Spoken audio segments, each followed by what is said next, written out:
Om Swastiastu, Assalamualaikum warahmatullahi wabarakatuh. Salam nama budaya, salam kebajikan, dan salam sejahtera. Sebelumnya, yang terhormat Prof. Dwinata selaku dosen pengampu tugas PJBL kelas C. Jadi pada kesempatan kali ini, kami dari kelompok C3 akan mempresentasikan materi mengenai Pipicephalus, Bopilus, Micropus pada sapi. Adapun anggota kelompok kami dari saya sendiri, Niputu Chandra Krisna Dewi, dengan NIM akhir 145. Lalu anggota pertama, Ide Bagus Trinayana Adikara dengan NIM akhir 129. Anggota kedua, Niketut Alifianti Dewi dengan NIM akhir 143. Anggota ketiga, Niputu Dinda Widya Putri dengan NIM akhir 144. Anggota keempat, Angelita Kristi dengan NIM akhir 157. Anggota kelima, Niputu Ayu Fani Damayanti dengan NIM akhir 162. Dengan anggota keenam, Nyoman Andanda Oka Ardana dengan NIM akhir 163. Anggota ketujuh, Ninyoman Weda Maesanti dengan NIM akhir 166. Tanpa berlama-lama, saya persilakan untuk anggota pertama untuk memulai dengan pembahasan pertama. Baik, saya akan menjelaskan materi pertama yaitu pengertian dari Rhipicephalus bopilus micropus adalah salah satu jenis ektoparasit yang memiliki dampak ekonomi sangat signifikan dalam dunia peternakan, khususnya pada sapi. Caplak ini tergolong dalam keluarga Ixodidae dan memiliki siklus hidup yang melibatkan tahap larva, nimfa, hingga dewasa yang semuanya parasit pada inang, yaitu sapi. Parasit ini memiliki penyebaran yang sangat luas dan dapat ditemukan di wilayah-wilayah seperti Asia Timur, Asia Selatan, Asia Tenggara, Australia, Amerika Tengah, Amerika Selatan, serta sebagian besar Afrika, termasuk Afrika Timur dan Afrika Selatan. Investasi oleh Rhipicephalus bopilus micropus dapat menyebabkan berbagai macam kerugian pada peternakan sapi, baik dari segi kesehatan, ternak, maupun produktivitas ekonomi.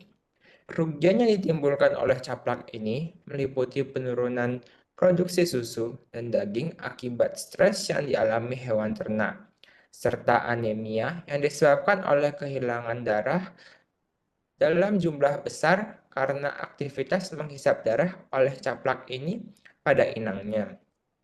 Akibat anemia yang parah, sapi juga mengalami penurunan daya tahan tubuh, penurunan berat badan, gangguan pertumbuhan, hingga ketidakmampuan untuk bereproduksi secara optimal. Dalam kasus investasi berat, kondisi ini bahkan dapat menyebabkan kematian pada hewan ternak, sehingga menimbulkan kerugian besar bagi peternak. Selain itu, Rhipicephalus bopilus micropus dikenal sebagai faktor utama beberapa penyakit protozoa dan bakteri yang berbahaya, seperti babesiosis yang disebabkan oleh Babesia dan anaplasmosis yang disebabkan oleh Anaplasma marginale. Penyakit-penyakit ini tidak hanya memperparah kondisi kesehatan sapi, tetapi juga membutuhkan biaya pengobatan yang tinggi, sehingga semakin memperberat beban ekonomi para peternak. Untuk next slide akan dijelaskan oleh teman saya.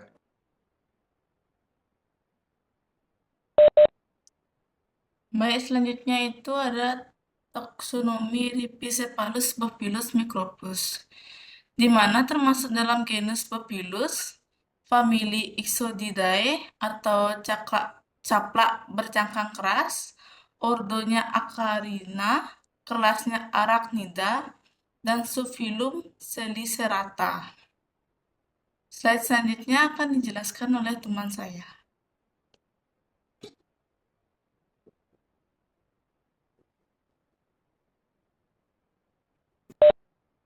Baik, izin melanjutkan. Adapun ciri-ciri dari Rhipiscephalus bopilus micropus. Yang pertama itu Rhipiscephalus bopilus micropus memiliki dua bagian tubuh yaitu cephalothorax dan idiosoma atau abdomen. Nah, yang kedua itu tubuhnya mempunyai kulit atau integumen yang tebal sehingga termasuk kategori caplak keras atau famili Ixodidae. Yang ketiga itu di bagian guastosomanya terdapat kapitulum atau kepala dan alat-alat mulut yang terletak dalam satu rongga disebut dengan camerostom.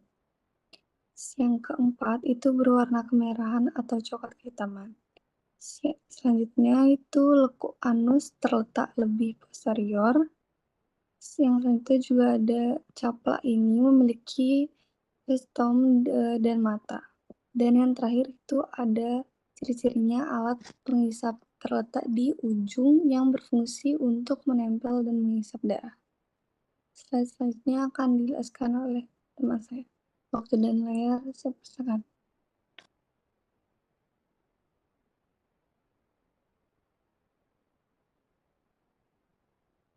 Baik, selanjutnya itu adalah morfologi dari Rhipiscephalus bopilus micropus.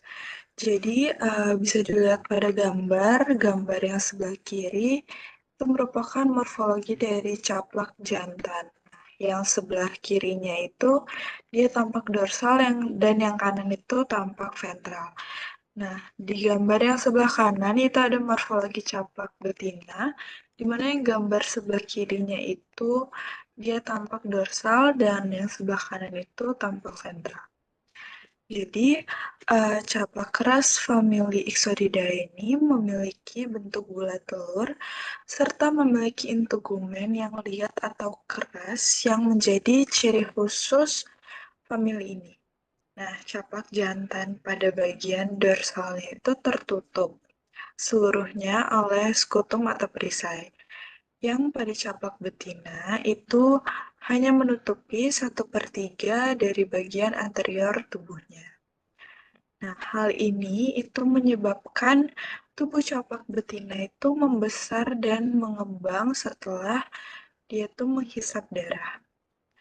Nah, secara umum, tubuh caplak itu terbagi atas dua bagian, yaitu gnatosoma dan juga abdomen atau idiosoma. Gnatosoma itu terdiri atas kapitulum atau kepala dan juga alat-alat mulut pada camerostom atau rongga. Basis kapituli itu berada pada bagian dasar kapitulum yang berhubungan langsung dengan bagian abdomen. Untuk caplak betina, itu pada bidang dorsal basis kapituli itu terdapat daerah yang berpori. Alat mulut pada caplak terdiri atas hipostom, kalisera, dan pedipalpus, di mana hipostom itu berfungsi untuk memperkuat pertautan caplak pada tubuh inangnya melalui barisan gerigi yang mengarah ke belakang. Lalu kalisera itu berjumlah 2 ruas yang ujungnya itu dilengkapi dengan 2 atau lebih kait yang dapat digerakkan, di mana kait tersebut itu berfungsi untuk membuat sayatan pada kulit tubuh inang secara horizontal, supaya hipostom dapat ditusukkan pada kulit inang. Nah, selanjutnya itu ada pedipalpus. Itu dia merupakan organ sensori sederhana untuk membantu proses makan. Terdiri atas 3 atau 4 ruang yang berada di sisi hipostom. Bagian abdomen atau idiosoma itu terbagi atas bagian podosoma interior di mana terdapat kaki dan pori genital serta opistosoma posterior, di mana opistosoma posterior itu adalah bagian belakang kokse yang terdapat spirakel dan lubang anal. Pada bagian tertentu itu kutikulanya itu relatif keras untuk melindungi caplak dari kekeringan dan juga cedera. Caplak pada tahap larva itu mudah dikenali sebab hanya memiliki 3 pasang kaki, sementara nimfa dan caplak dewasa itu memiliki 4 pasang kaki. Kaki caplak itu terdiri atas 6 bagian atau segmen, yaitu kokse, trochanter, tulang paha, patella, tibia, dan juga tarsus, di mana pada ujung tarsus itu terdapat apotele atau ambulacrum. Nah, pada tungkai pertama caplak itu terdapat organ sensorik atau heller yang berfungsi sebagai indera penciuman dan reseptor lainnya. Nah, organ heller ini terdiri atas lubang anterior dan juga kapsul posterior. Untuk slide selanjutnya akan dijelaskan oleh rekan saya. Terima kasih.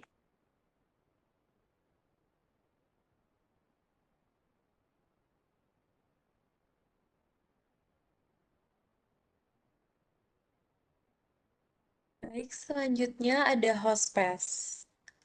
Hospes adalah kata dalam bahasa Latin yang berarti tamu atau penumpang.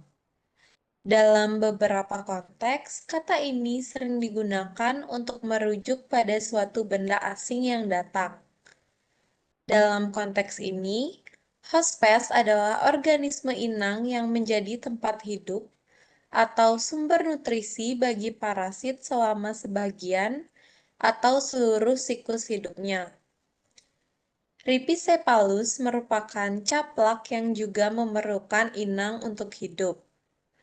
Sapi adalah hospes utama bagi Rhipicephalus bopilus micropus. Parasit ini biasanya ditemukan di area tubuh sapi yang lembab seperti kepala, leher, telinga, dan lipatan kulit. Selain sapi, Rhipicephalus juga dapat menginfeksi hewan lain seperti kambing, domba, kerbau, bahkan beberapa hewan liar. Hewan-hewan ini berperan sebagai alternatif hospes yang mendukung siklus hidup untuk parasit. Slide selanjutnya akan dijelaskan oleh teman saya. Terima kasih.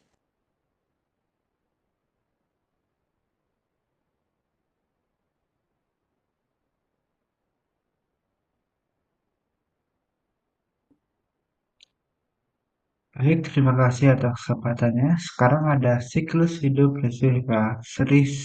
Rhipicephalus. Yang pertama ada caplak berumah satu. Yang kedua ada caplak dewasa yang kenyang, akan darah, akan jatuh ke tanah dan bertelur.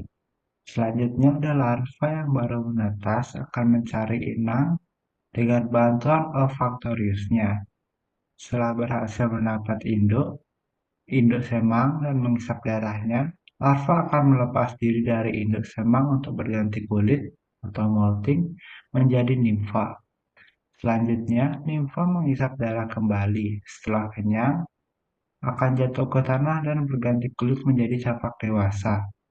Dan satu siklus hidup berkisar 6 minggu sampai 3 tahun. Untuk selanjutnya akan dijelaskan oleh teman saya.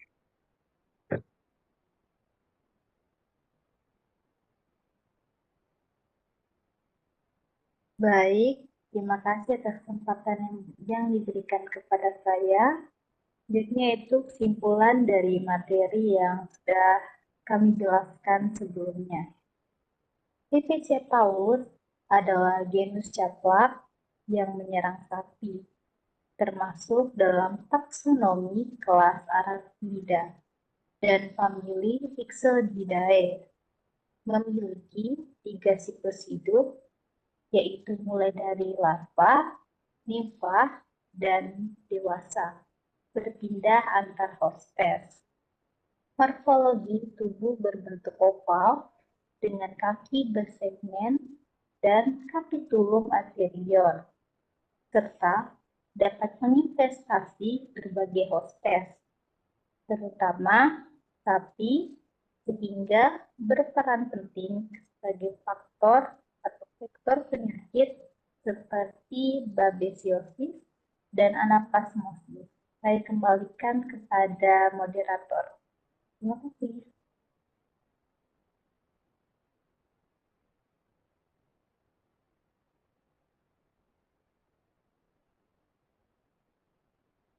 Baik, itulah presentasi dari kelompok C3.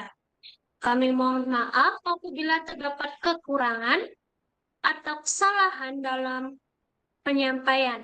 Akhir kata, kami ucapkan terima kasih. Saya tutup dengan parama Santi. Om Santi Santi Santi Om. Assalamualaikum warahmatullahi wabarakatuh. Salam nama budaya, salam kebajikan, dan salam sejahtera.